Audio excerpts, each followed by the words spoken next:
तुलसीदास बाबा ने, गोस्वामी जी ने शंकर भगवान को विश्वास कहा है, शिव विश्वास रूपिणो, और माता पार्वती जी को श्रद्धा कहा। दुनिया की सबसे कठिन अगर कोई चीज है तो वो विश्वास है।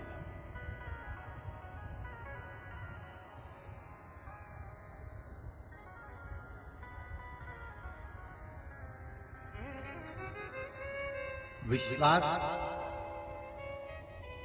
परिवार में अगर खत्म होता है ना तो अलमारियों में ताले लगना चालू हो जाते हैं। बोलो सही है कि गलत है? अगर विश्वास परिवार में अगर खत्म होना चालू हो जाए तो अलमारियों में ताले लगना प्रारंभ हो जाता है। और विश्वास जब दूसरे पर खत्म होने लगता है तो घर के दरवाजे पर ताले लगना चालू हो जाता है। और जब विश्वास पूर्ण तरह से समाप्त हो जाता है तब सीसीटीवी कैमरे लगना चालू हो जाते हैं कि अब विश्वास बिल्कुल बचा ही नहीं, विश्वास समाप्त हो गया।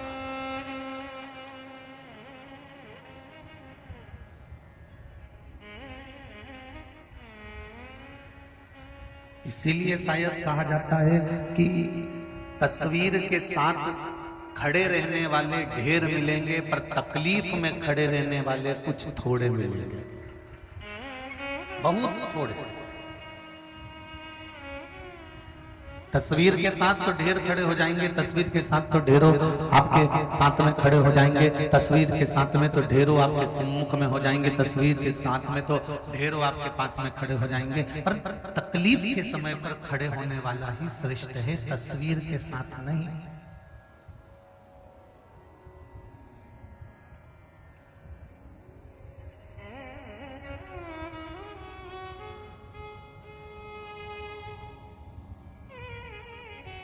जीजियों, मेरे भाई, मेरी बहन, एक बात का ध्यान रखना, जब कोई मरता है ना और उसका जो फोटो लगा होता है उस फोटो के पास तो ढेरों आकर फूल चढ़ाने वाले मिल जाते हैं, ढेरों।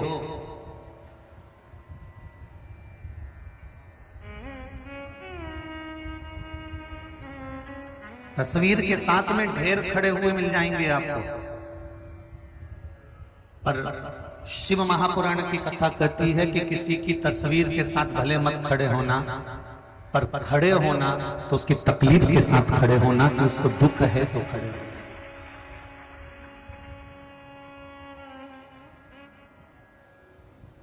मरने के बाद आप उसको यश दें ना दें, मरने के बाद आप उसका सम्मान करें ना करें, मरने के बाद आप उसका आदर करें ना करें, मरने के बाद आप उसको पूजें ना पूजें, पर शिव महापुराण की कथा कहती है कि जब तक वो जिंदा है, जब तक वो जीवित है, जब तक उसमें श्वास है, तब तक प्रयास करना कि आप उसको सम्मान देते रहें, उसको आदर करते रहें, उसका सत्कार करते रहें।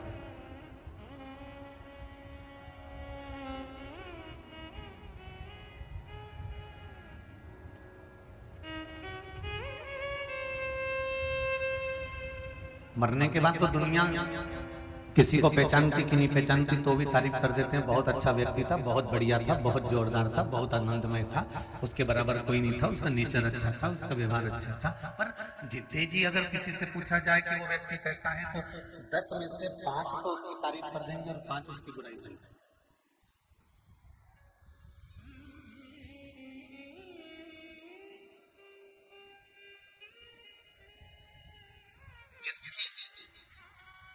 तुम बुराई कर रहे हो ना, उस व्यक्ति से एक बार जिंदगी में मिलना जरूर,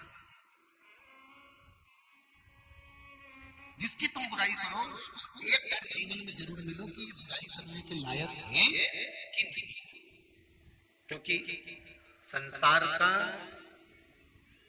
60% व्यक्ति ऐसा है जो दूसरे के कहने पर, एक ने बुराई करी दूसरे ने चालू करी, दूसरे ने बुराई करी तीसरे ने चालू करी, तीसरे ने बुराई करी चौथे ने चालू करी, और करते करते करते करते जरा हम व्हाट्सएप पे किसी एक अच्छे व्यक्ति, बहुत अच्छा, जिसने जिंदगी भर बहुत कुछ करा हो, सबका आदर करा हो, सम्मान करा हो, सत्कार करा हो, राष्ट्र हित में भी कार्य करा हो, उसके लिए अगर कोई एक व्यक्ति कुछ बुरा लिख देता है तो नीचे कमेंट्स करने वाले ढेर सारे मिल जाते हैं। फिर उनको मौका मिल जाता है, क्योंकि तैयारी में बैठे थे कि कोई एक लिखे तो सही।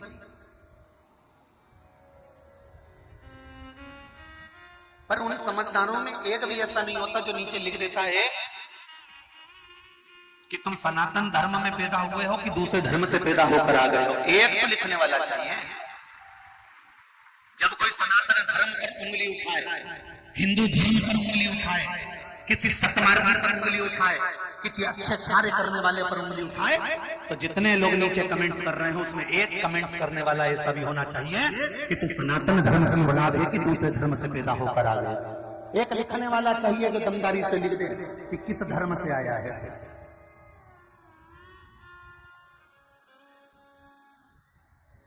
एक भजन भी बहुत पहले गाया गया था, उसकी लाइन बड़ी सुंदर है कि हिंदू है तो हिंदुओं की शान मत जाने दे, और राम लला पे तू आंच मत आने दे। उस भजन की एक लाइन सबसे ज्यादा सुंदर थी, आप भी बोलो उस लाइन को कि हिंदू है तो हिंदुओं की शान मत जाने दे, और राम लला पे तू आंच मत आने दे। अगर सनातनी है तो सनातन धर्म पर अगर कोई उंगली उठा रहा है, सनातनी होकर अगर उंगली उठा रहा है, तो पहला कमेंट्स तुम्हारा होना चाहिए। जितने लोग उस फेसबुक पे जुड़े हों, जितने उस व्हाट्सएप पर जुड़े हों, जितने उस इंस्टाग्राम पे जुड़े हों, जितने उस ट्विटर पे जुड़े हों, पहला कमेंट तुम्हारा होना चाहिए कि तू किसका है।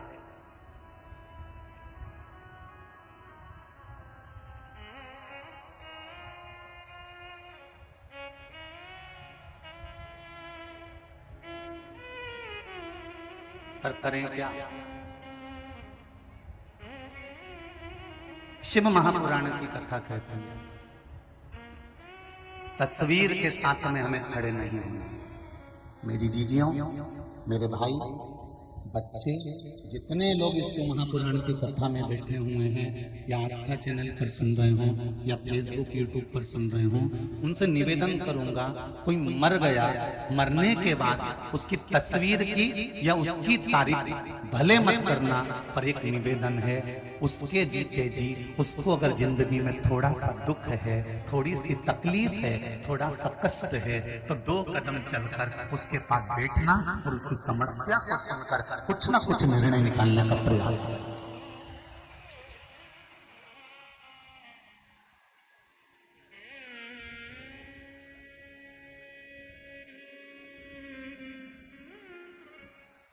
थोड़ा सा निर्णय निकालना।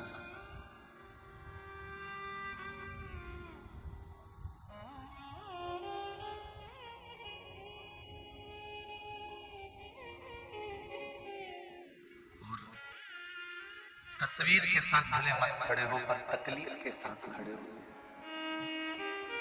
क्या दुख है आपको? क्या तकलीफ है आपको? क्या कष्ट है आपको? और एक बात और ध्यान करना, आप हो चाहे हम हो, किसी की तकलीफ समाप्त नहीं कर सकते। बोलो, कर सकते हो क्या? अरे जम के तो बोलो। नहीं, आप भी किसी की तकलीफ समाप्त नहीं कर सकते और हम भी किसी की तकलीफ समाप्त नहीं कर सकते, पर इतना तो कर सकते हैं कि चिंता मत करना, महादेव पर भरोसा करना। इतना तो कर सकते हैं। हम किसी की तकलीफ समाप्त नहीं कर सकते, हम किसी के दुख को समाप्त नहीं कर सकते। किसी को कैंसर जैसी बीमारी हो गई, किसी को ट्यूमर की बीमारी हो गई, किसी को कोई तकलीफ हो गई। कल एक आगरा से कोई भाई आए हुए हैं, चोंगे जैसी आवाज आ रही है, इसमें बेस डाल दो थोड़ा सा। आगरा से कोई भाई आए हुए हैं, तो वो अपनी बेटी को लेकर आए थे। उस बेटी के दोनों नेत्रों में ट्यूमर हो गया था और नेत्रों को निकाल दिया गया था। हैं कि गए होंगे शायद, या हो तो बेटे होंगे। बेटी के दोनों नेत्रों को ट्यूमर होने के कारणवश निकाल दिया गया। उसके बाद 9 साल पहले बेटी के दोनों नेत्र के गोलों को निकाल दिया गया।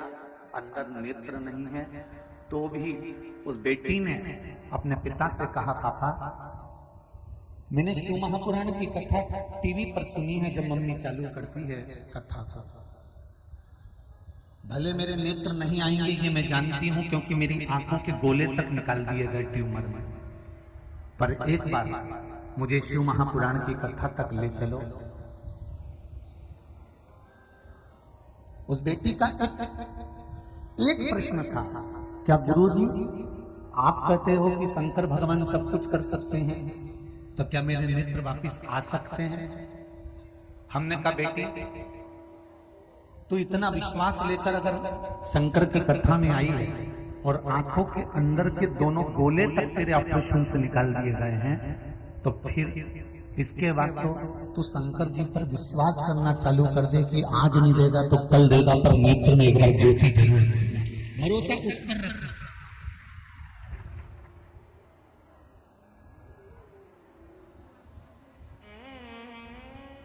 विश्वास उस पर रख। एक पत्र आया, देखिए।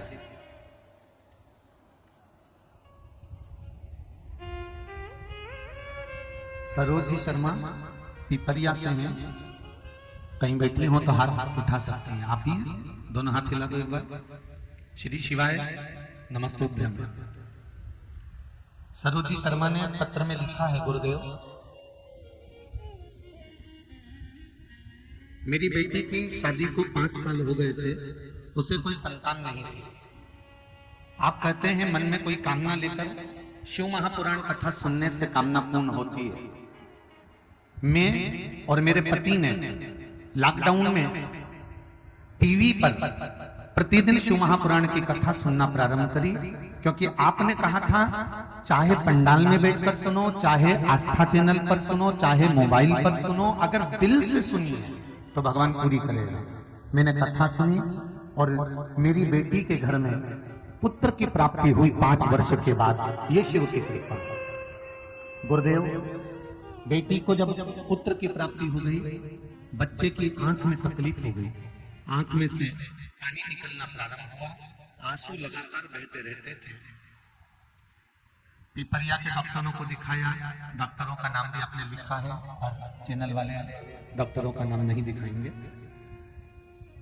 डॉक्टरों को दिखाया, पिपरिया के अन्य जगह पर डॉक्टरों को दिखाया, परंतु नेत्र विशेषज्ञों को दिखाया तो भी उसकी आंख के आंसू बंद नहीं हुए। ड्रॉप दिया, दवाइयां दी, मसाज का कहा, पर दवाइयां चलती रही पर ठीक नहीं हुई। अंत में आपने एक बार कथा में कहा था कि 1 लोटा जल शिव जी को चढ़ाइए और उसका जल लाकर आंखों में लगाना प्रारंभ किया। गुरुदेव फिर शंकर जी के मंदिर में लगे हुए दिए से ही काजल बनाकर लाई और वो बच्चे की आंख में लगाना प्रारंभ करा। गुरुजी मेरी बेटी के आंख भी ठीक हो गई, उसका फोटो भेज रही हूँ। जो पहले आंख में तकलीफ थी और उसके बाद का फोटो में लगाकर भेज रही हूँ। मेरे यहाँ बाबा ने जो कृपा करी उसके बराबर कृपा मेरा बाबा किसी पर नहीं कर सकता। मैंने बाबा की ये करुणा है, ये कृपा। शिव तत्व इसको कहते। बैठो बहन बैठो। श्री शिवाय नमस्ते। हम किसी की तस्वीर के साथ खड़े होंगे तो उसके मरने के बाद खड़े होंगे।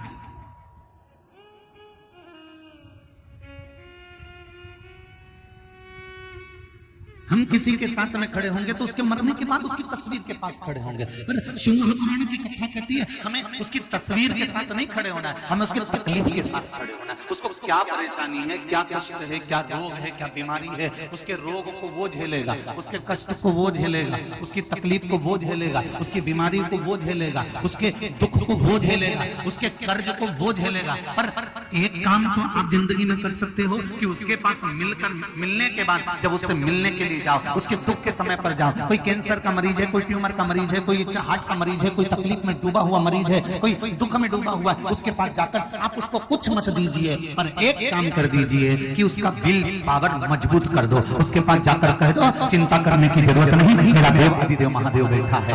1 लोटा जल सब समस्या का हल।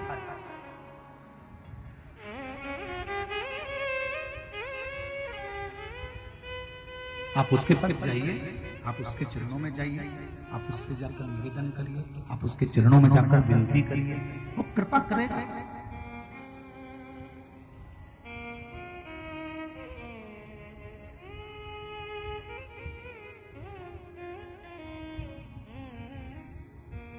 मरने के बाद तो दुनिया तारीफ कर देगी साहब,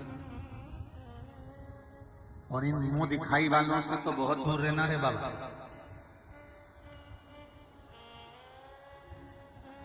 जितने मुंह दिखाई वाले होते हैं ना, शादी के समय पर बहू आती है और उसकी मुंह दिखाई होती है, इधर होती कि नहीं होती? अरे बोले तो इतना सारा घूंघट बहु डाले ने बैठे ने, फिर रिश्तेदार आते जाए ना, मुंडा देखते जाए ना, रकम देते जाए ना, कोई कान का दे ना, कोई पायल दे ना, कोई बिछुड़ी दे न, कोई हाथ का दे न, कोई रुपया दे न, कोई सामान दे। तो जितने मुंह दिखाई वाले होते हैं इनसे जरा दूरी बनाकर रखना, क्योंकि ये मुंह दिखाई वाले ही एक दिन जिस बहू की मुंह दिखाई करते हैं उसकी एक ना एक दिन बुराई जरूर करते हैं, ये निश्चित है।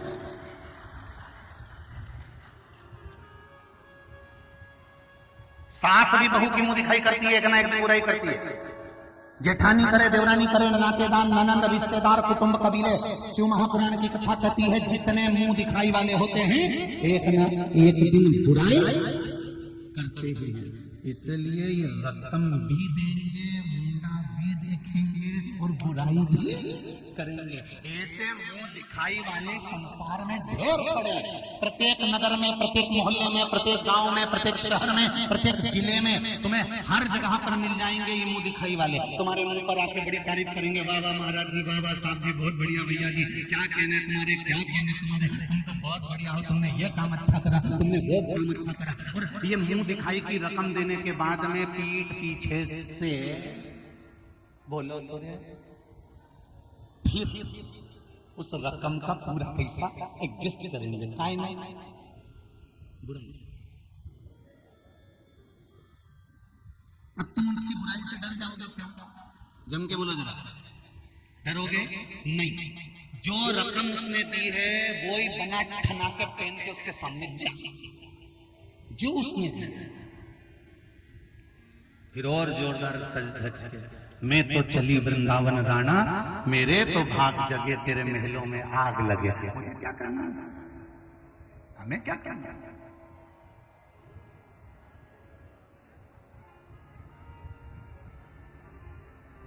अपशब्द कहने वाले अपशब्द कहेंगे, ताना देने वाला ताना देगा, गाली देने वाला गाली देगा, आड़ा टेढ़ा बोलने वाला आड़ा टेढ़ा बोलेगा, अपशब्द कहने वाला अपशब्द कहेगा। पर हमको उसके कहने में नहीं चलना, हमको तो अपने हृदय को जो अच्छा लगे, अपनी चित्त वृत्ति को जो अच्छा लगे, अपने मन को जो अच्छा लगे वैसा हमको करना।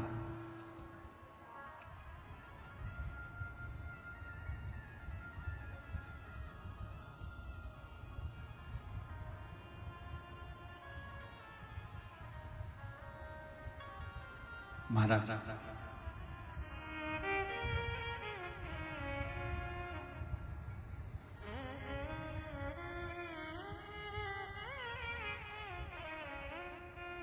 शिव महापुराण की कथा कहती है, प्रयास करना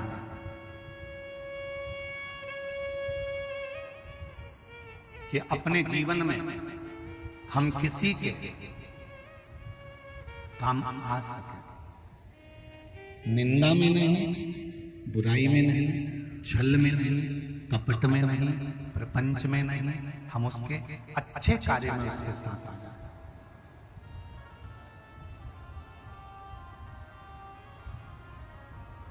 जितना भी दान होता है सीधे हाथ से होता है, सही है? जितना अच्छा काम होता है सीधे हाथ से होता है, जितना पुण्य का काम होता है सीधे हाथ से होता है। एक बार इस उल्टे हाथ को बड़ा दुख हुआ कि सब जब सीधे हाथ से करना था तो मुझे पैदा ही काय को पाया। जब सारा का सारा काम इस सीधे हाथ से होना है तो इस हाथ का मतलब क्या? इस हाथ ने किसी गुरु जी से जाकर कहा, गुरुदेव सारी दुनिया सीधे हाथ को पूछती है, सीधे हाथ को नमन करती है, सीधे हाथ से काम करवाती है, मैं बड़ा दुखी हूं, मेरा कोई तत्व ही नहीं है, मेरा कोई मोल ही नहीं है, मैं क्या करूं कि मैं भी पुजाने लगूं, मेरा भी उपयोग होने लगे, मुझे भी सत्मार्ग मिल जाए, मुझे क्या करना चाहिए? तो गुरु जी ने एक ही बात कही इस उल्टे हाथ से कि जब सीधे हाथ कोई चीज दान कर रहा हो तो तू उसको टच कर लेगा। जब तू इस सीधे हाथ को टच कर लेगा, स्पर्श कर लेगा, तो तेरी कीमत अपने आप बढ़ जाएगी। बस हमको भी यही करना। हमें बुरा कर्म करने वाले को टच नहीं करना है, हमें अच्छे कर्म करने वाले को टच करना है। कोई सत्कर्म कर रहा हो, कोई दान कर रहा हो, कोई पुण्य कर रहा हो, कोई भजन कर रहा हो, कोई कीर्तन कर रहा हो, कोई मंत्र जाप कर रहा हो, कोई नाम जाप कर रहा हो, कोई भगवान की पूजन कर रहा हो, कोई कथा सत्संग स्मरण कर रहा हो, कोई नर्मदा जी का स्नान कर रहा हो, कोई अच्छे कर्म में लगा हुआ हो। और अच्छे कर्म में लगे हुए व्यक्ति के साथ जब तुम लग जाओगे तो ये पक्का है कि तुम्हारा जीवन भी, अगर कितना भी दुख में चल रहा होगा, कितना भी तकलीफ में चल रहा होगा, कितना भी कष्ट में ये जीवन चल रहा होगा, एक ना एक दिन तुम अगर उसके साथ अच्छे काम में लगे रहे तो तुम्हारा जीवन भी सार्थक होने जाएगा। फिर वो जीवन बेकार नहीं, सार्थक होगा।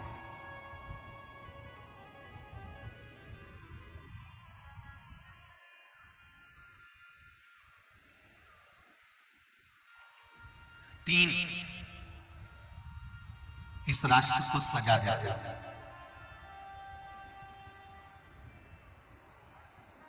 सती, सन और सूर्य। सती, संत और सूर्य इस राष्ट्र को सजाते हैं, श्रृंगार करते हैं। और तीन, इस राष्ट्र को लजा देते हैं। कपटी, कायर और कपूर।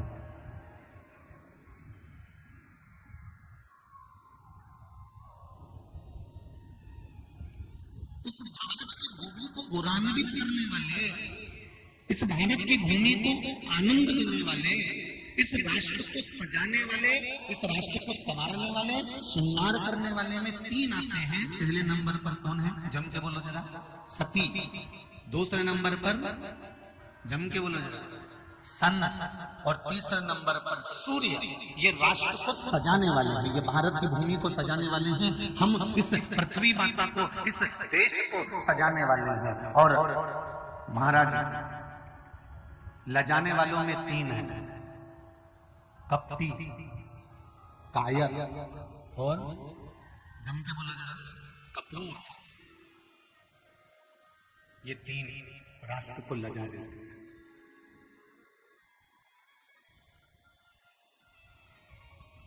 एक कपट करने वाला, ये भी राष्ट्र को लजाएगा।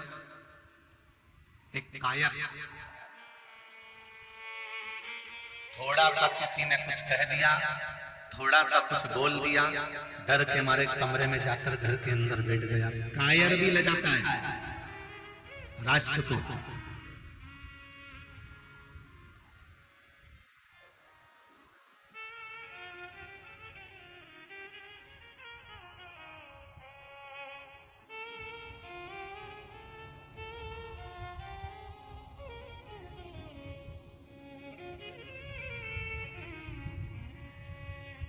कपटी, कायर और कपूर, जिसको माता ने जन्म दिया और ये सोच कर जन्म दिया कि ये दुनिया का आदर करेगा, सम्मान करेगा, सत्कार करेगा, बड़ों का आदर करेगा, माता पिता की सेवा करेगा, घर के बुजुर्गों का आदर करेगा, सम्मान करेगा, सत्कार करेगा।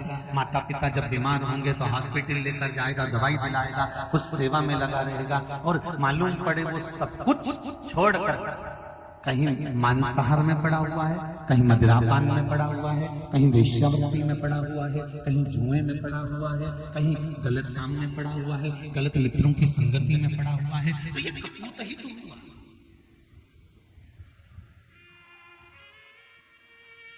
ये भारत की भूमि को लजाने वाले कपटी, कायर और कपूत,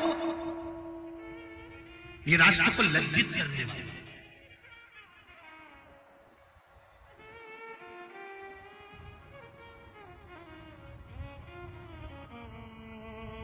कितनी विचित्र थी वो माता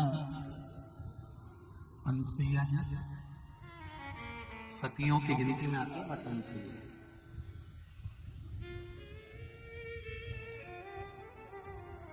और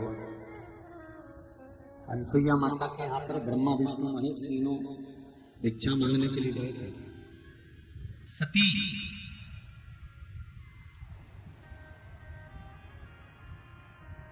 केवल एक माता अनसुईया ऐसी थी जिसने सात्वित्व लोक बनाया था, जिसमें सौभाग्यवती माताएं जब अपने पति के कंधे पर शमशान तक जाती हैं तो वो सात्वित्व लोक में जाती है। सात्वित्व लोक। और एक बार माता पार्वती जी ने शिव जी से प्रश्न किया, बहुत बहुत सावधानी से सुनना, नर्मदा शिव महापुराण की कथा चल रही है, कई लोगों के मन का प्रश्न हो सकता है इस कथा के माध्यम से मिल जाए। एक बार माता पार्वती जी ने शिव जी से प्रश्न किया, भोलेनाथ बाबा, शिव जी ने कहा हाँ बोलो पार्वती क्या बात है, क्या हुआ, क्या हुआ, क्या ये बोलो। पार्वती जी ने कहा भोलेनाथ जी से, बाबा मेरे मन में एक प्रश्न, क्या जो पति के कंधे पर शमशान तक जाती है, अपने पुत्र के कंधों पर शमशान तक जाती है, मांग में सिंदूर भरा हुआ, हाथों में चूड़ला भरा हुआ, पांव में पायल, पैर में बिछुड़ी पहनी हुई, हाथ में मेहंदी लगी हुई, पांव में महाबूर लगा हुआ, जो शमशान तक जाती है वो सात्वित्व लोक में जाती है। पर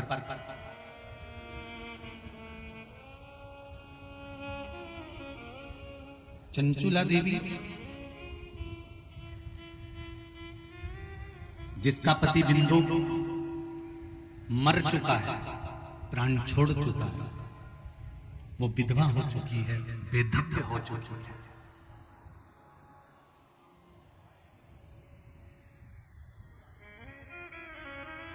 शिव महापुराण की विधेश्वर संहिता का, शिव महापुराण का महत्व है, बड़ा बड़ा ध्यान से सुनना। चंचुला देवी तो बेधव्य हो चुकी है, बेधव्यता धारण कर ली है उसने, और चंचुला देवी बेधव्य हो गई है। तो मां पार्वती जी करेंगे भोलेनाथ जी से, इस चंचुला को बैकुंठ लोक मिलेगा, सात्वित्व लोक मिलेगा, कि नरक मिलेगा, कि स्वर्ग मिलेगा, कि गौलोक धाम मिलेगा, आप मुझे निश्चित कर कर आज बताइए, निश्चित कर कर बताओ। आप बताओ कि इसको क्या मिलने वाला है।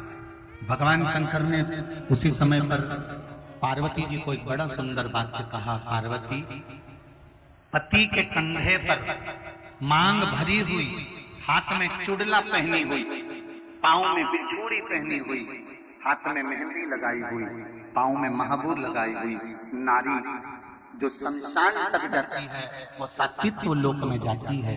पर सुनो पार्वती, आज मैं तुमको एक बहुत सुंदर संवाद कहता हूं। पार्वती, जिस नारी का पति चले गया हो,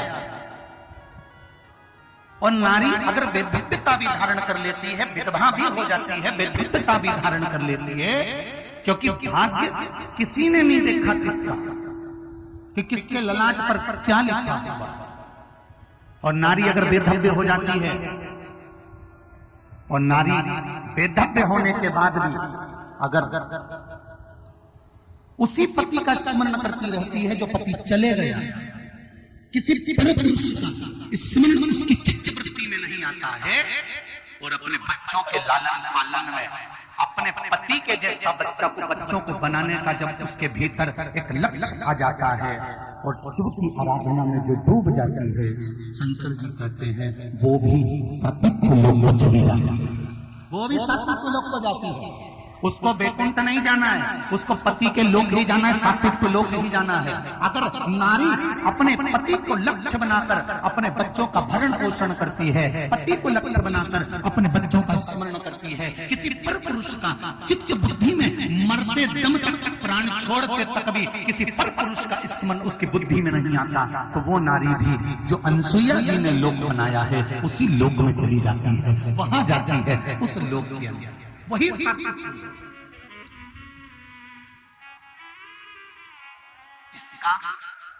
कोई संबंध है आपके साथ?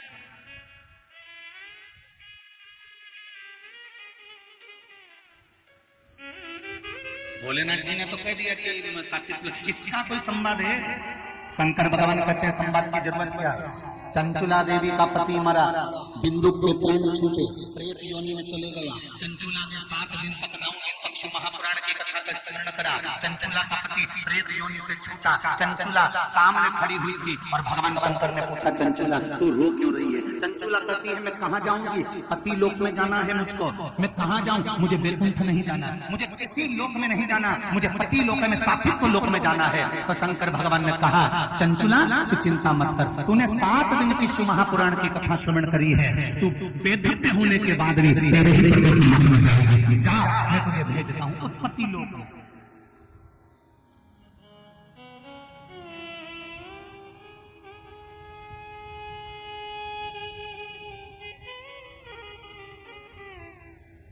एक प्रश्न आया था, किसी ने कहा था व्हाट्सएप पर कि गुरुजी कथा में माताएं ज्यादा क्यों जाती हैं? और शिव महापुराण में देखो तो माता ही माता मिलेगी, शिव पुराण में तो लेडीज इतनी सारी जाती है, उसका कारण क्या है? हमने कहा शिव महापुराण की वायव्य संहिता को पढ़ी है। वायव्य संहिता में शिव महापुराण के वर्णन किया गया कि वायव्य संहिता में शिव महापुराण के कहा गया कि नारी का जो गर्भ होता है, गर्भ में जो बच्चा होता है 3 महीने का, 2.5 महीने का, 2 महीने का, 4 महीने का, अगर बच्चा शांत हो गया होता है, अधोगति में बच्चा मर गया होता है, जन्म लेने के बाद कुंवारी अवस्था में बच्चा मर गया होता है, या नारी जिस घर के अंदर रहती है उसका ससुराल और उसका मायका, इन दोनों कुल के अंदर अगर कोई अधोगति में कुंवारी अवस्था में 4 महीने का, 3 महीने का, 7 महीने का, 6 महीने का अगर कोई बच्चा मर गया होता है, अवर्षण हो गया होता है, तो उस नारी पर एक पाप कर्म का कलंक लग जाता है। उस नारी का पाप कर्म का कलंक केवल एक ही पुराण दोष होती है और वो शिव महापुराण की कथा है। दोनों कुल में, दोनों कुल के अंदर 71 पीढ़ी में 7 पीढ़ी नहीं लिखी है। उज्जैन जाना तो ऋण मुक्तेश्वर मंदिर पर जाकर पढ़ना, वहां लिखा हुआ है शिव महापुराण का लेख। 7 पीढ़ी नहीं, कोई नारी अगर शिव महापुराण की कथा श्रवण करती है और उसकी 71 पीढ़ी में भी, मायके और ससुराल में भी अगर कोई गर्भ में शांत हो गया हो, कोई कुंवारी अवस्था में शांत हो गया हो, कोई एक्सीडेंट में शांत हो गया हो, कोई अधोगति में शांत हो गया हो, तो शिव महापुराण की कथा सुनने वाली उस नारी का कुल अपने आप कर जाता है। उसको पिंडदान और तर्पण की जरूरत नहीं पड़ती, उसको तिलांजलि की जरूरत नहीं पड़ती, वो अपने आप कर जाता है।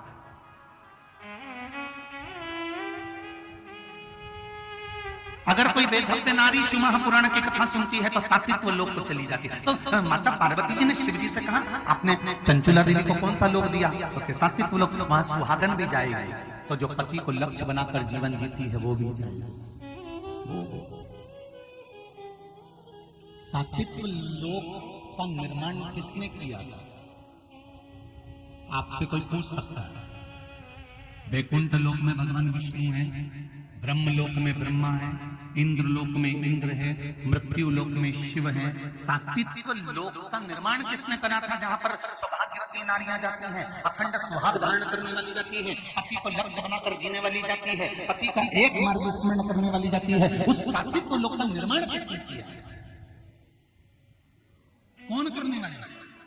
तो भगवान शंकर ने कहा, जिस समय पर मैं माता अनसुईया जी की गोद में बच्चा बनकर गया था, कथा सुनिए ना सबने। माता अनसुईया के दरवाजे पर ब्रह्मा, विष्णु और महेश तीनों ने भिक्षा मांगी है। अनसुईया जी से कहा वस्त्र उतार कर आइए तब हम भिक्षा लेंगे। अनसुईया जी ने हाथ में जल लेकर तीनों को छोटा कर दिया, बच्चा बना दिया। ब्रह्मा विष्णु महेश पल्ले में झूलने लगे। माता अनसुईया जी के पति ने पूछा ये कौन है? तो कहा अपने पुत्र हैं। पुत्र हैं? हाँ। आंतरिषि ने कहा भी स्नान करने गया था तो एक भी पुत्र नहीं था, स्नान कर कर आया तो 3 कैसे आ गया? अनसुईया जी बोली भगवान जब देता है तो छप्पर फाड़ के देता है। ये तीनों उन्होंने लिए। अनसुईया जी जब 3 देवियां अपने अपने पतियों को लेने के लिए आई और अपने पतियों को लेकर जाने लगी, तब माता अनसुईया जी ने शंकर जी से कहा था, भगवान ब्रह्मदेव से कहा था, भगवान विष्णु से कहा था। शंकर जी कहते हम तीनों देवताओं से माता अनसुईया ने कहा तुम तीनों तो चले जाओगे अपनी अपनी धर्म पत्नियों के साथ, अपनी अपनी देवियों के साथ, हम माँ और पिता अकेले रह जाएंगे। अपनी माता को रहने के लिए कोई लोक प्रदान कर सकते हो क्या तुम तीनों? ब्रह्मा को भगवान विष्णु ने देखा। भगवान शंकर ने ब्रह्मा जी को आदेश दिया, ब्रह्मदेव माता अनसुईया के लिए, एक सती नारी के लिए, पतिव्रता धर्म का पालन करने वाली, पति को परमेश्वर मानने वाली, एक सात्वित्वमान नारी के लिए एक नए लोक का निर्माण करो। और अनसुईया जी के कहने पर एक सात्वित्व लोक का निर्माण किया गया, जहां पर सावित्री जैसी सात्वित्ववान नारियां निवास करती हैं।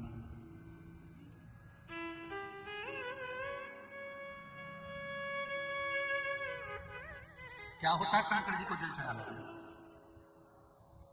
क्या मिलता है शिव जी को जल चढ़ाने से? सौभाग्यवती नारी अगर शंकर भगवान को जल चढ़ाती है तो उसका सुहाग अमर होता है, और वेदव्य नारी अगर शंकर भगवान को जल चढ़ाती है तो उसके पति को भटकना नहीं होता है। कैलाश आश्रम में जाकर विराजमान हो जाता है। जल चढ़ाने कुंवारी कन्या अगर शंकर जी को जल चढ़ाती है तो उत्तम वर प्राप्त होता है। कोई कुंवारा लड़का अगर शंकर जी को जल चढ़ाता है तो जीवन में वो कभी पीछे नहीं हट सकता, तरक्की की ओर, उन्नति की ओर बढ़ता चले जाता है। छोटे छोटे बच्चे अगर शंकर जी को जल चढ़ाते हैं तो इनको घंटों तक किताब लेकर पढ़ने के लिए बैठना नहीं पड़ता। एक बार जिस किताब को पढ़ लेते हैं बच्चे की बुद्धि में जम जाता है और बच्चा पास हो जाता है। आप शिव को जल चढ़ाने का क्या लाभ है? दुनिया के लोग भले ना समझ पाए, खूब मेहनत करो और मेहनत के साथ में शंकर का स्मरण करो।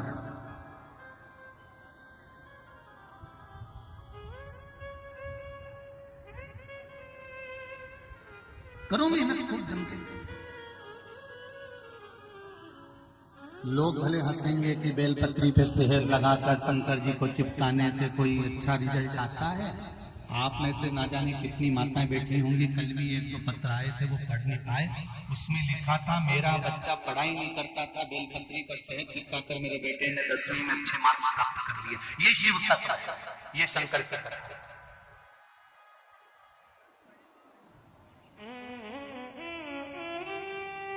दुनिया हंसे हंसे दुनिया का काम है। हम बताओ सीवर वाला महाराज तो आए दिन बैठे बैठे उपाय बताते रहता, टोट के बताते रहता। अब तुम उसको टोट के समझो चाहे उपाय समझो, और तुम्हारी मर्जी हो तो कथा सुनो, अच्छी लगे तो टीवी पे सुनो, नहीं तो रिमोट तुम्हारे हाथ में ढेर सारा कहीं कहीं का महाराज आ गया होगा, उनको देखने बैठ जाओ। तुम्हें टाइम बर्बाद कर रहे हैं पगला के सुन के, सीवर वाला महाराज के सुन के। बहुत महाराज मिलेगा तुम्हें महाज्ञानी, खूब प्रचंड प्रचंड, खूब विद्वत्ता की बात करेंगे, खूब ज्ञान की बात करेंगे। रिमोट तो तुम्हारे हाथ में है ना, जरा सी देर में महाराज को बंद कर दो। सीवर वाले महाराज को सुनना कोई जरूरी है क्या? तुरंत चेंज, तुरंत।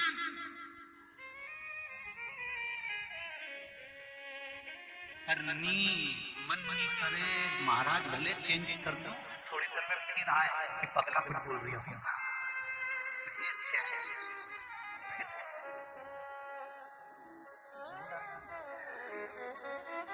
कल किसी ने पत्र में लिखा था, आपने बेटी हो तो बता देना, किसी ने पत्र में लिखा था, गुरुजी लोगों को शुगर की बीमारी होती है, लोगों को बीपी की बीमारी होती है। एक माता ने लिख के भेजा था, मुझे तो कथा सुनने की बीमारी हो गई।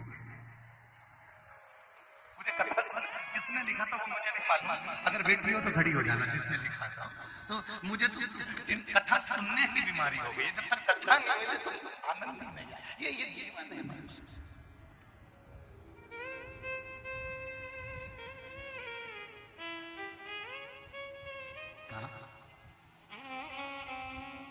मोबाइल भी तुम्हारे हाथ में है, कथा अच्छी नहीं लगे, दूसरा महाराज आ रहा होगा, तुरंत चेंज कर दो, दूसरा देख लो। कोई विशेष वाली बात नहीं हो।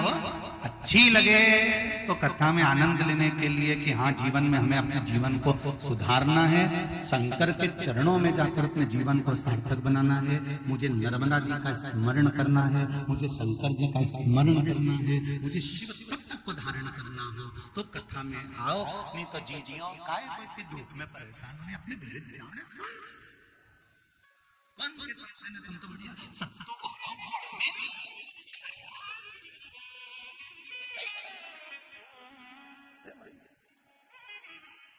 रतलाम की कथा में तुम्हें बोली दिया कि सत्संग बनाना किसने बनाया? हाथ उठा दीजिए जिसने सत्तू बनाया। अरे वाह, बहुत जोरदार दल्लो कर दिया हाथ में, बहुत बढ़िया बनाए। बस अपने कहीं करना है। सुनो चाइनीज में सत्तू और गुड़ घोल घोल थोड़ा सा नींबू का कहीं को माता बच्ची करे ना फालतू। पन्नी महाराज खानोनी भावे मन तीनों नहीं भावे रे, दौड़ दौड़ मन सिमली अर्चन जावे रे। ये मन दौड़ के सिमली अर्चन चले जाता है कि कथा सुनना है, बस बस सुनना। पार्वती जी ने शिव जी से कहा, भोलेनाथ ये सात्वित्व लोक किसने बनवाया? तो कहा ये माता अनसुईया ने बनवाया। किसने बनवाया था? जम के बोलो सब लोग।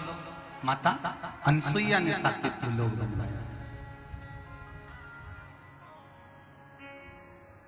महाराज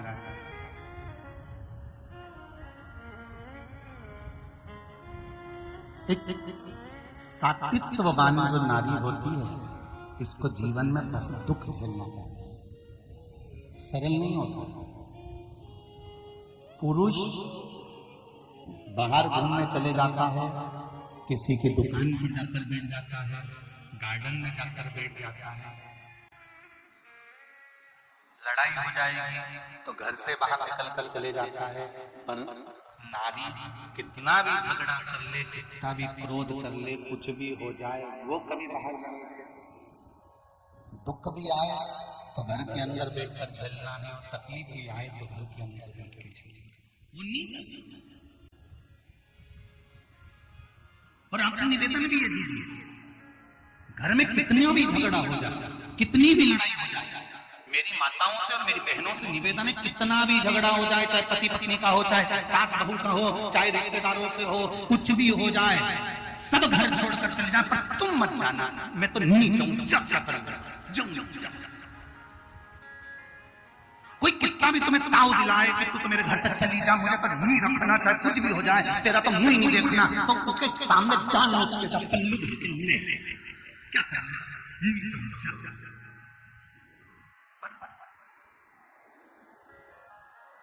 कुछ भी घर जम के बोलो जरा, नहीं छोड़ो।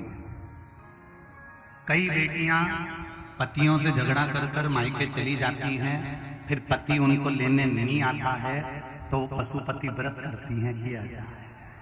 तो उन बेटियों से निवेदन है, तुम्हें पशुपति व्रत करने की जरूरत नहीं, तुम तो सेमली की आज चौथे दिन की कथा सुन लो।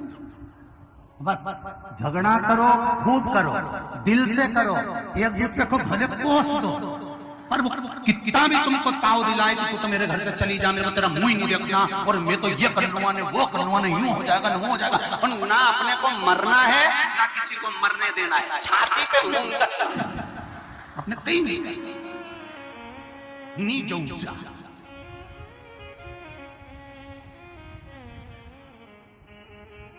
और गुस्सा होकर अगर थोड़ी दूर चली भी जाए तो रात होने से पहले शाम को वापिस आ जाना। कोई बुलाने नहीं भी आए तो भैंस की पूंछ पकड़ के आ जाए, और परिवार वाले पूछे क्यों, तू तो झगड़ा करके गई थी, अब शाम पड़े काय को आ गई? मैं कोई आ रही थी, वो तो भैंस ली आई। कुछ भी हो पर अपने को घर नहीं छोड़ना। और जैसे ही भैंस अंदर घुसे ना घर में, तुम पूंछ पकड़ के कहते नहीं जाऊंगी अंदर, नहीं जाऊंगी, बस मैं तो थोड़ा नहीं जाऊं बस इतना कर, तो लोग भी पूछ लेंगे क्या हो गया, मैं थोड़ी ना आ रही थी, तो भैंस ले आई, मेरे को भैंस में से भी कर दिया, तुम जानना, पर घर नहीं छोड़।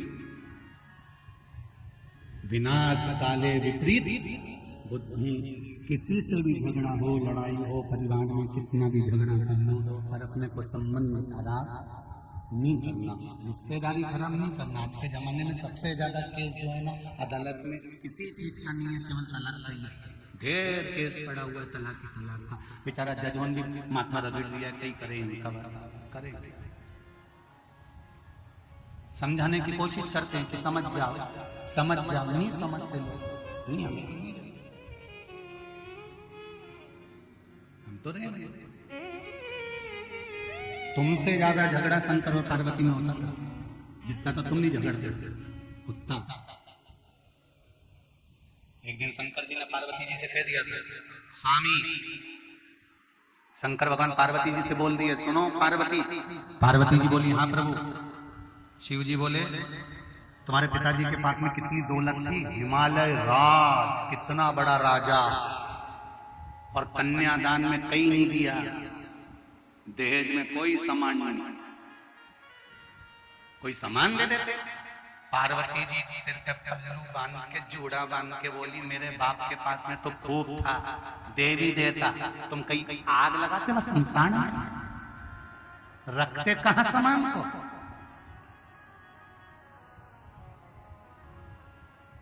तुम्हारे यहां रखने की जगह है?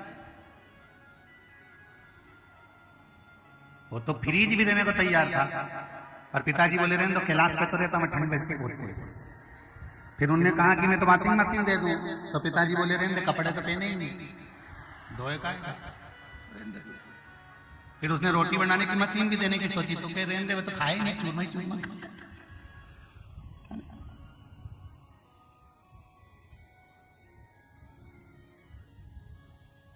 केवल दो ही चीज की चीजें हैं, एक सिलवट्टा,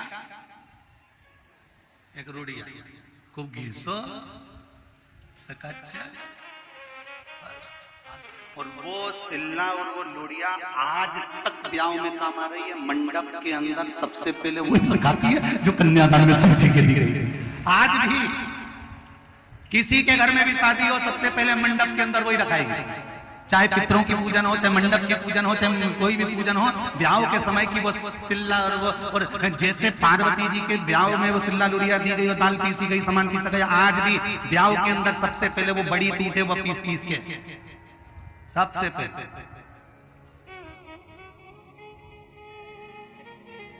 अब दुनिया के लोग पूछते हैं ये कहां का नियम है, तुमको बता दो शंकर जी के ब्याह का नियम है।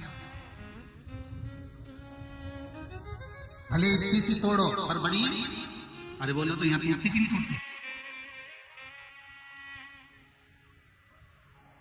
जिसके ब्याह में बड़ी टूट जाती है उसका घर कभी नहीं टूटता, और जिसकी यहाँ बड़ी रेडीमेड आ जाती है तो घर भी रेडीमेड ही हो जाता है। इसलिए घर में ब्याह के समय पे बड़ी तोड़ना बहुत जरूरी होता है। थोड़ा थोड़ा थोड़ा थोड़ा थोड़ा, भले 4 तोड़ो 5 तोड़ो, माताएं आपस में गीत गाती गाती तोड़ती है ना, बन्ना बन्नी गाती जाए और तोड़ती जाए, गाती जाए।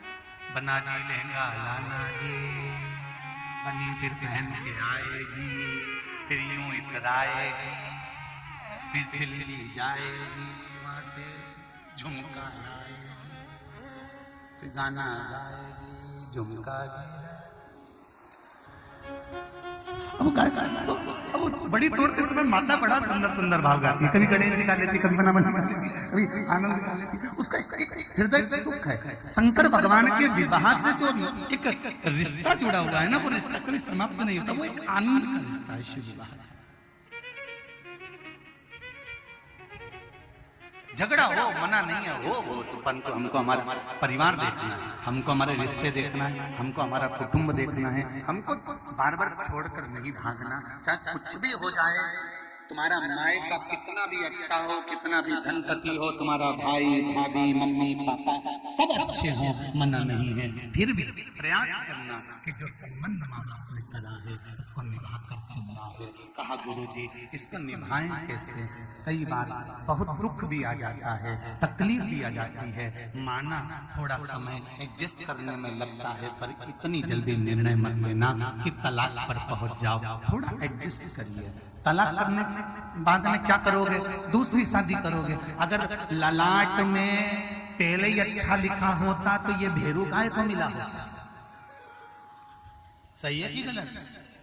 अब दूसरी कर लोगे फिर वही मिल गया तो क्या कर लोगे? इसलिए जैसा मिला है, वो टेढ़ी चोटी वाली बाई गाता ना, भला है बुरा है, जैसा मेरा पति मेरा बेटा, तो जैसा मिला सबसे मिला।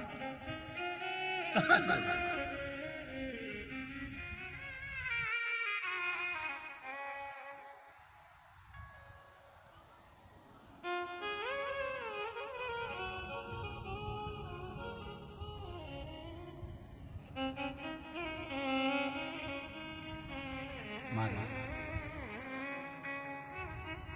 शिव जी से माता ने कहा, सात्विक लोग वो है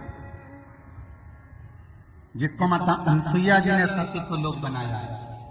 सात्विक लोग माता अनसुईया जी ने, क्या अनसुईया जी के अलावा, सावित्री के अलावा उस सात्विक लोक में किसी और सती ने भी अपना आनंद सुख प्रदान किया? क्यों नहीं? शिव जी ने एक संवाद सुनाया।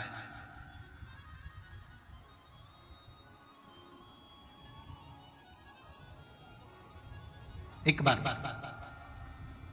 मानसूया अपने पति आंतरी बाबा के साथ में जा रही थी। नर्मदा जी का पावन तट था। मां नर्मदा जी के पावन तट के पास में से जब घूमते हुए निकली तब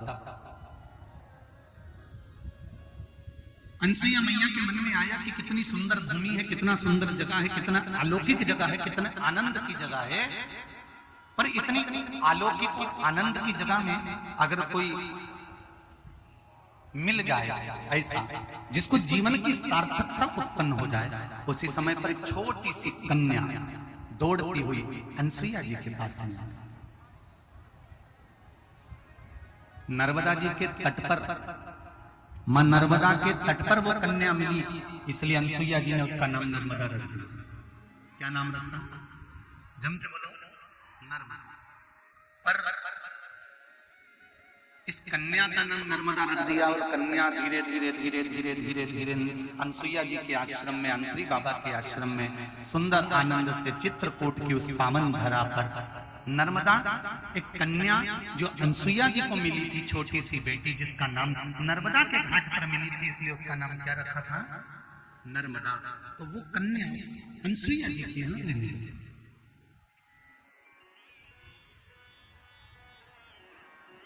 अब अनसुईया जी के नर्मदा जी रह रही, छोटी सी कन्या, छोटी सी बेटी। रहते रहते रहते रहते समय बीता। एक दिन नर्मदा जी वो कन्या जब बड़ी हो गई तो बड़ी होने के बाद एक दिन उसके मन में रात्रि को विश्राम करते करते, सोते सोते देवऋषि नारद का दर्शन हुआ। और देवऋषि नारद जैसे ही आए तो देवऋषि नारद ने कहा, हरिओ नर्मदा, हरिओ नर्मदा। नर्मदा। वो कन्या उठी, नारद जी को देखा, प्रणाम किया देवऋषि नारद को। बाबा आप आए हो? हाँ। कैसे आना हुआ? देवऋषि नारद ने कहा, नर्मदा तो अनसुईया जी के घर में बड़ी हुई, अनसुईया जी के साथ में रही, अंतरिषि के साथ में रही, तूने कभी वैकुंठ का दर्शन करा है तुमने? नर्मदा जी बोली, मैंने तो कभी वैकुंठ का दर्शन नहीं करा। देवऋषि नारद ने कहा, अगर मृत्यु लोक में अगर तू आई है, मृत्यु लोक में अगर तेरा जन्म हुआ है और तू अंतरी और अनसुईया जी के यहाँ रहती है, तो एक बार तू वैकुंठ लोक का दर्शन तो कर करा कि कितना सुंदर वैकुंठ लोक, कितना सुंदर वैकुंठ लोक है, तू जा तो सही। अब वो लड़की ने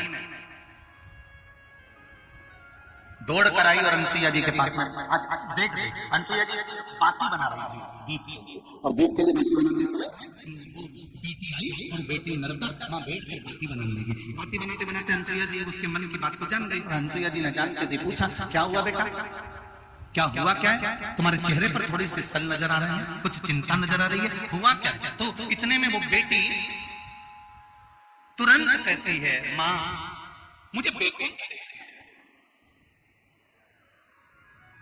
मुझे वैकुंठ लोक दो। माता अनसुईया ने अपनी पुत्री नर्मदा को समझाया।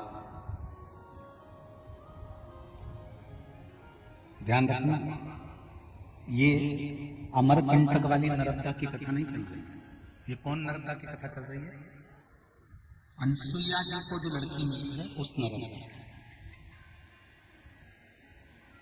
उसका नाम नर्मदा रखा था क्योंकि मिली कहां थी वो? जम के बोलो जरा, नर्मदा जी के घाट पर। अगर शंकर जी की कृपा से किसी की अगर संतान हो जाती है तो वो शिव जी का नाम रख देते हैं। राम जी की कृपा से अगर संतान होती है तो राम जी का नाम रख देते हैं। नर्मदा जी के घाट पर कन्या मिली थी, इसलिए उसका नाम क्या रखा था? नर्मदा। नर्मदा ने कहा, माँ कुछ भी हो जाए, मुझे एक बार वैकुंठ का दर्शन करना है। माँ ने समझाया, अरे नर्मदा वो वैकुंठ धाम है, हम देवताओं के इस कार्य में अड़चन नहीं डाल सकते, तुम इस शरीर से वैकुंठ नहीं जा सकती। नर्मदा ने तो जिद पकड़ ली, चाहे कुछ भी हो जाए मुझे वैकुंठ जाना है, जाना है। मैंने सुना है माँ कि आप जब सात्विक को लोग बना सकती हो माँ, आपकी सात्वित्व की चर्चा पूरे संसार में है, तो क्या मुझे वैकुंठ लोक का दर्शन नहीं मिल सकता? माँ ने कहा बेटी, वैकुंठ लोक का दर्शन तो मिल जाएगा, पर जीते जी अगर तू वैकुंठ चली गई ना, तो वहां से आने के बाद तेरा जीवन बेकार हो जाएगा।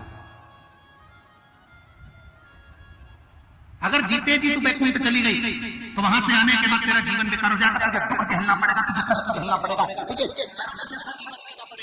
इतने में तो तुरंत नरकदा जैसे एक माँ अपनी बेटी को समझाती है कि उस धर्म में विवाह मत करना, उस लड़के से शादी मत करना, उसके साथ मत जाना, जीवन नरक हो जाएगा। परंतु बेटियों को समझ में कहाँ आता है? बेटियां तो सोचती है कि हमारा जीवन बस वहीं तक है, वहीं तक, बस रात को 2-3 बजे तक बात हो जाए, प्रेम स्नेह की बात हो जाए, उसी में हमारा जीवन लगा हुआ है। पर बेटियों को समझ में कब आता है? जब ऐसे लड़कों से विवाह कर लेती है, और जब लड़का अपशब्द कहता है, ताने देता है, गालियां देता है और गंदे कृत्य करते हैं, तब जाकर बेटियों को समझ में आता है कि हमने गलत जगह पर विवाह कर लिया। तब बेटियां रोती हैं, तब जाकर बेटियों के जीवन में दुख उत्पन्न होता है।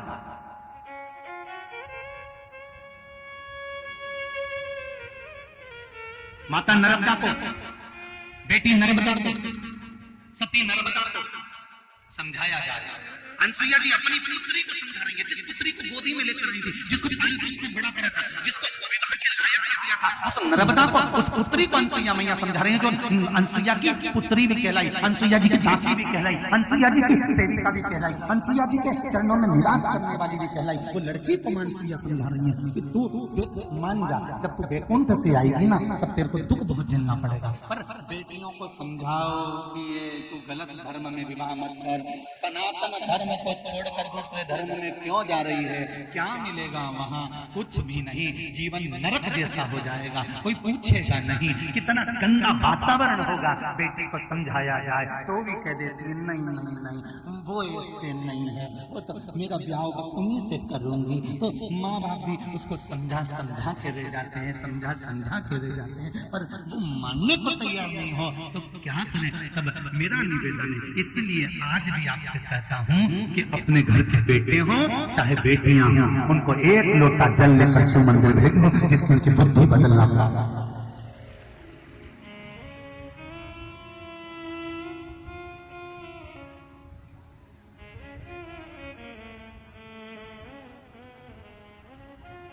समझाओ, बेटी को समझाया अनसुईया जी, समझने को तैयार नहीं हुई। मुझे तो वैकुंठ जाना ही है, तो दुख झेलना पड़ेगा वहां से आने के बाद, मंजूर है, जाओ।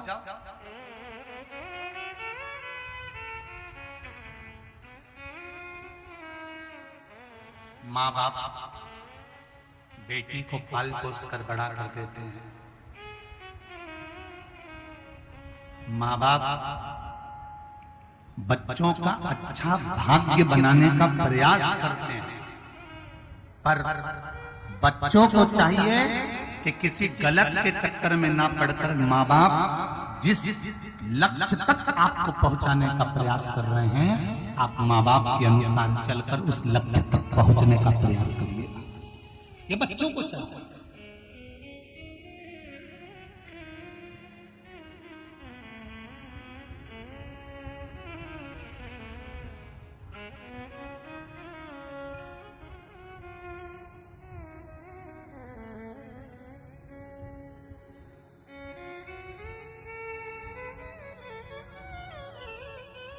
इसीलिए शिव महापुराण के माध्यम से हमारा भी प्रयास रहता है, और आपसे भी हाथ जोड़कर निवेदन करेंगे कि आपका भी प्रयास करिए।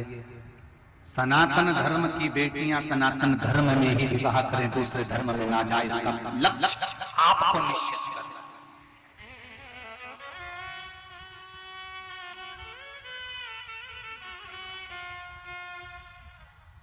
इसका लक्ष्य आपको निश्चितता देना।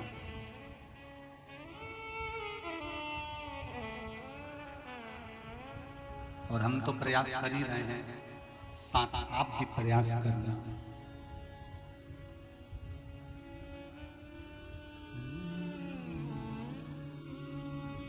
जय हो हिंदुस्तान, मेरे प्यारे हिंदुस्तान, हिंदुस्तान में मेरे प्यारे हिंदुस्तान जय गोविंद। कलयुग को समाप्त कर कर कौन सा युग लाएगी? जम के बोलो जरा, शिव युग। और वो शिव युग जरूर है। शंकर का अनसुईया जी ने नर्मदा बेटी को समझाया, नर्मदा तुम मत जाओ वैकुंठ, बाद में तुम्हें भोगना पड़ेगा। मैं तैयार हूं, दुख झेलने के लिए तैयार। पक्का जी, पर जाना है मुझे वैकुंठ का दर्शन करने के लिए, समझाओ। फिर भी नहीं, चलिए। अनसुईया जी ने अपने उल्टे पांव के अंगूठे को जमीन पर घिसा और घिसते से एक ज्योत उत्पन्न करी, एक अग्नि की ज्योत उत्पन्न कर अपनी पुत्री नर्मदा से कहा, नर्मदा इस पर बैठ जाओ और तुम वैकुंठ का दर्शन कर जाओ। उस ज्योत पर बैठकर नर्मदा जी सबसे पहले इंद्रलोक गई और जैसे इंद्रलोक का घाट देखा, इंद्रलोक का सुख देखा, क्या सुंदर इंद्रलोक है। पर इंद्रलोक में जाकर क्या देखा कि अप्सराएं नृत्य कर रही हैं, देवता बैठे हुए हैं। तब नर्मदा जी वहां पर खड़ी रह गई, वो बेटी नर्मदा वहां खड़ी।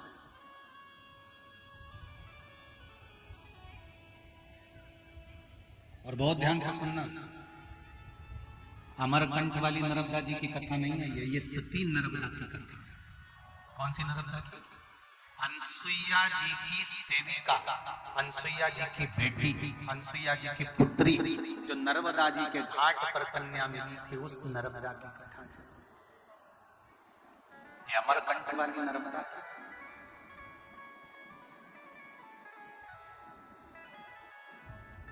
नहीं तो आप लोग किसी को सुना दो और वो कह दे बताओ हमने नर्मदा जी का ये चरित्र तो कभी सुना ही नहीं था, तो कह देना ये अमरकंठ वाली नर्मदा जी की कथा नहीं, ये सती नर्मदा जी की कथा चल रही है। अनसुईया जी की सेविका, अनसुईया जी की पुत्री।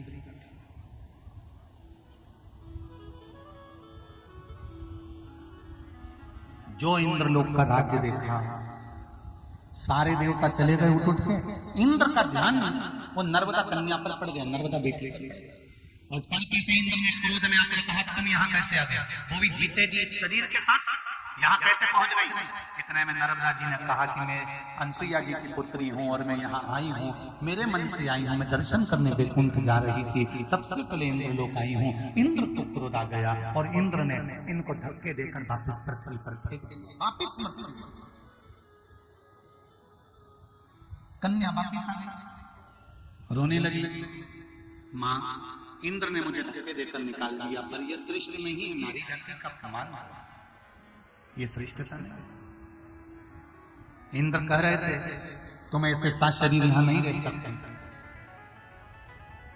अब नर्मदा जी ने कहा, उस बेटी ने कहा, माँ अब मुझे इंद्रलोक नहीं जाना, 33 करोड़ देवता जिस सती का सम्मान करते हैं, मुझे वो सात्विक लोक में जाना है। अब बता मुझे क्या करना है? माँ तू जैसे बोलेगी, सात्विक लोक में जहाँ देवता भी सम्मान करते हैं, 33 कोटि देवता जहाँ आकर सम्मान का एक लक्ष्य निश्चित करते हैं, मुझे उस सात्विक लोक के लिए जाना। बता मुझे क्या करना है? माँ ने कहा सात्विक लोक जाने के लिए तो बेटा तुझे पहले विवाह करना पड़ेगा। विवाह? हाँ, पर माँ मैं और विवाह करूं ये ठीक नहीं है माँ, मैं तो आपकी सेवा में लगी रहूंगी, आपकी सेवा करती रहूंगी।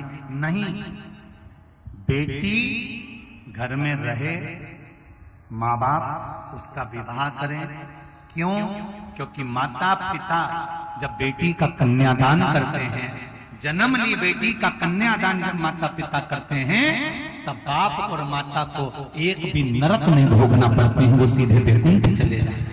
इसलिए मेरी जितनी भी बेटियां आस्था चैनल पर कथा सुन रही हो, जितनी मोबाइल पर सुन रहे हो, जितने इस पंडाल में सुन रहे हो, मेरा बेटियों से करबद्ध निवेदन है, आप अपने माता पिता को कन्यादान का मौका जरूर देना, क्योंकि आपके माता पिता कहीं नरक में ना पड़े रहे। उनको वैकुंठ भेजने की जवाबदारी आपकी है, बेटियों की। थोड़ी सी सुंदरता देख के मोबाइल का बैलेंस भरवा दे तो उस चक्कर में मत फंस जाना। गाड़ी पे घुमाए उस चक्कर में मत फंस जाना। री जी जियो।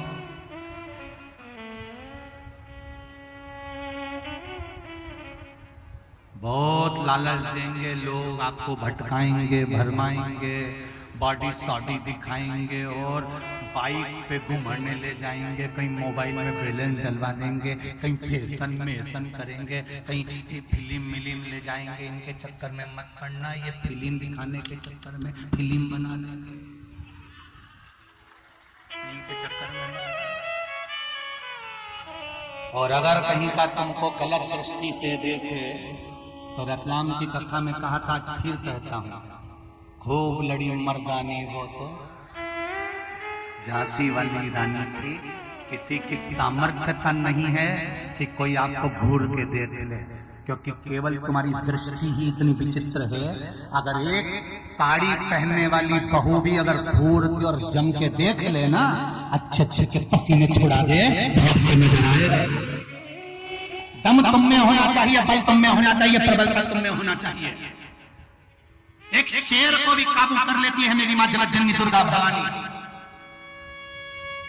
शेर को भी पांव के नीचे दमोच कर चलती है मेरी जगत जननी जगदम्बा भवानी। तो तुम तो सनातनियों के घर की बेटी हो, जिनके घर में देवी भी तलवार और त्रिशूल लेकर बैठी रहती है, तो तुम खाली हाथ कैसे घूम सकती हो? तुम्हारा तो हाथ और आंख ही काफी है, जरूरत ही नहीं पड़ेगी किसी को कुछ देखने की। और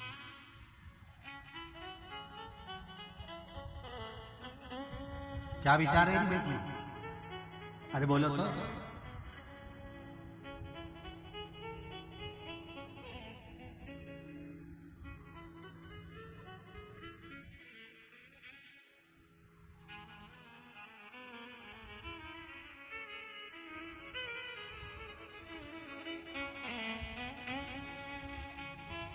हम तो इस कथा के माध्यम से आपको केवल जगा सकते हैं री बेटियों।